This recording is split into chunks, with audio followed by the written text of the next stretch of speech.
অনেকদিন পর অন্নপূর্ণার একটা ভিডিও নিয়ে চলে এলাম। এই ভিডিওতে আমরা দেখবো কি কি পয়েন্ট, সেগুলো বলছি। এই ভিডিওতে আমরা দেখবো যে অনেকেরই অন্নপূর্ণা ভান্ডারে এখনো টাকা কেন ঢুকছে না, অনেকেই স্ট্যাটাস চেক করতে কেন পাচ্ছেন না, অনেকেই যারা আছেন যাদের পেমেন্ট ফেলিয়ার কেস আছে তারা এখনো অনেক কিছু বুঝতে পারছে না। পেমেন্ট ফেলিয়ার ক্ষেত্রে তারা একটা যদি ভুল করেছেন, পেমেন্ট ফেলিয়ারের ক্ষেত্রে মেইন হচ্ছে পেমেন্ট ফেলিয়ার। এই ভিডিওতে আলোচনার কোনো বিষয় হলো মেইন টপিক হলো পেমেন্ট ফেলিয়ার বিষয়। পেমেন্ট ফেলিয়ারটা যদি আপনার এখনো একটা জিনিস, আপনি যদি এই যে জিনিসটা বলতে যাবো ভিডিওতে, সেই জিনিস যদি আপনি এখনো না চেক করে থাকেন, তাহলে আগামীকালেও যখন আপনার পেমেন্ট ফেলিয়ার হতে পারে, আগামীকাল অর্থাৎ এই আগস্ট মাস যদি টাকা দেয় তখনও কিন্তু আপনার পেমেন্ট ফেলিয়ার হতে পারে।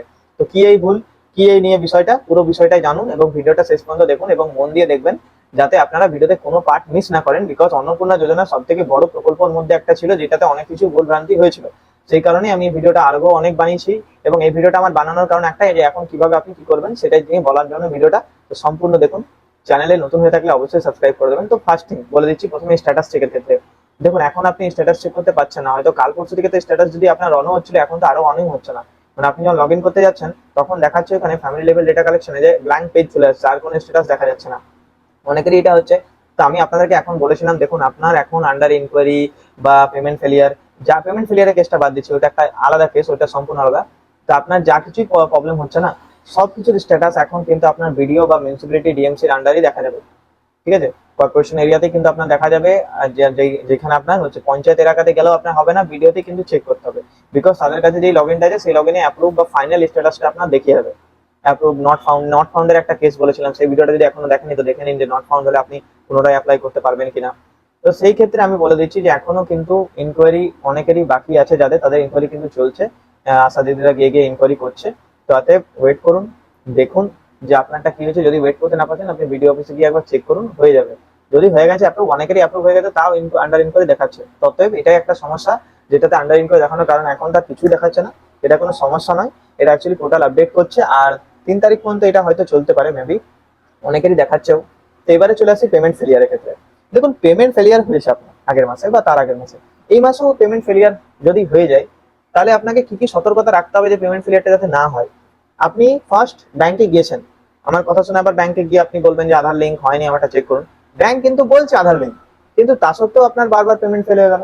এটা দুটো রিজন হতে পারে, হয় যখন আপনি অ্যাপ্লাই করেছিলেন তখন হয়তো ডিবিটি লিঙ্ক ছিল না, তারপরে হয়তো করেছিলেন।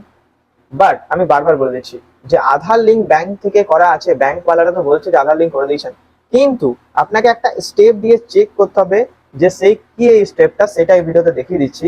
ভিডিওটার সাইডে স্ক্রিন চলবে আমার, দেখুন যে সেই স্টেপটা কি। যে মাই আধার সাইডে গিয়ে লগ ইন করে আপনাকে দেখে নিতে হবে যে ব্যাংক সেটিং স্ট্যাটাসটা কবে দেখাচ্ছে, ডেটটা, এবং ব্যাংক সেটিং স্ট্যাটাস অ্যাক্টিভ আছে না ইনঅ্যাক্টিভ আছে। যদি অ্যাক্টিভ থাকে তাহলে ওয়েট করুন, আপনার টাকা আগের মাসে ঢুকে যাবে। যদি ইনঅ্যাক্টিভ থাকে তাহলে আপনাকে আবার এনপিসিআই থ্রু দিয়ে লিঙ্ক করতে হবে। সেই লিঙ্কের ভিডিও, এনপিসিআই এর মাধ্যমে ডিবিটি লিঙ্ক কি করে করবেন সেটা আমার বানানো আছে, যদি আবার দেখতে চান তাহলে আমরা এই চ্যানেলের মাধ্যমে দিয়ে দেবো, কমেন্ট করে জানান। তাহলে কি করতে হবে আপনাকে, দেখুন আপনাকে সব থেকে প্রথমে গুগল ক্রোমে গিয়ে মাই আধার সাইডে যাবেন, ঠিক আছে।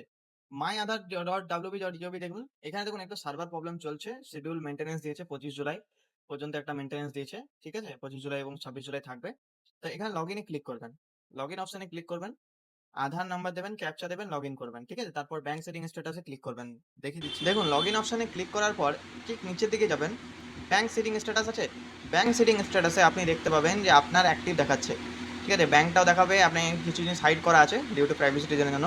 আপনার এখানে অ্যাক্টিভ কোন ডেটে হয়েছে সেই ডেটটা একবার দেখে নেবেন, লাস্ট ডেট আপডেট এটা কোন ডেটে হয়েছে সেই ডেটটা একবার দেখে নেবেন। যে ডেটে লাস্ট ডেট আপডেটটা হয়েছে সেই ডেট আর আপনি অন্নপূর্ণা যখন অ্যাপ্লাই করেছিলেন সেই ডেটটা দুটো আগে পিছনে হয়েছে, যদি পেমেন্ট ফেলিয়ারের রিজন এটা হতে পারে। এবার আমি দেখাচ্ছি, অনেকেরই কিন্তু ইনঅ্যাক্টিভ শো করছে। ইনঅ্যাক্টিভের পোস্টার দেখুন এরকমভাবে ইনঅ্যাক্টিভ শো করে, আপনারা হয়তো পাশে দেখতে পাচ্ছেন ইনঅ্যাক্টিভ এরকমভাবে শো করছে। এই ইনঅ্যাক্টিভের ক্ষেত্রে আপনারা ব্যাংকে গিয়েছেন, ব্যাংকে গিয়ে বলেওছেন যে আপনার তো আধার লিঙ্ক আছে, কিন্তু আপনার ইনঅ্যাক্টিভ শো করছে। সেই ইনঅ্যাক্টিভের ক্ষেত্রে কিন্তু কী করতে হবে, এনপিসিআই ডিবিটি লিঙ্ক করতে হবে। এখানে অ্যাক্টিভ দেখাচ্ছে তার মানে আপনার পেমেন্ট ফেলিয়ার আর হবে না। এখানে যদি অ্যাক্টিভ না দেখাচ্ছে তাহলে হয়তো আপনার পেমেন্ট ফেলিয়ার হতে পারে। কিন্তু ব্যাংক তো বলছে আধার লিঙ্ক আছে, তাও আপনার কেন? দেখুন, ব্যাংকের আধার লিঙ্ক আর এনপিসিআই ডিবিটি লিঙ্ক এই দুটো সম্পূর্ণ বিষয়টা আলাদা বিষয়। এখানে দেখুন বলেই দিয়েছে, ঠিক আছে। Information provided through the link is fetch from the server of national payment corporation, NPCI থেকে, ঠিক আছে। মানে এই ডিটেলসটা এনপিসিআই থেকে ফেচ করা হয়েছে।